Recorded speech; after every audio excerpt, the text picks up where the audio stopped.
शांतपणे ऐक. माझी सगळ्यात मोठी गुरुदक्षिणा काय माहितीये? तुझी माझ्या विचारांनी होणारी ही मानसिक आंघोळ. पण जेव्हा हे विचार तू आचरणात उतरवशील, तेव्हाच आम्ही खरे समाधानी होऊ. हरायचं कोणालाच नसतं रे, पण काही वेळेस परिस्थिती आणि नियती ही आपल्या हातात नसते.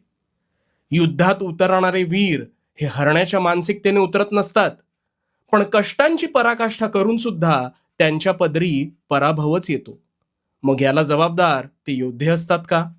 नाही ना. ह्यालाच म्हणतात नियतीचा खेळ. असंच एक युद्ध तुझ्या आयुष्यात सुरू आहे.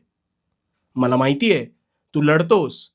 अरे, पण मग जिथे कुरुक्षेत्रावर जीव तोडून लढणारे सुद्धा त्यांची चूक नसताना हरतात, तसंच जीवनाच्या पटलावर तू तुझ्या युद्धाला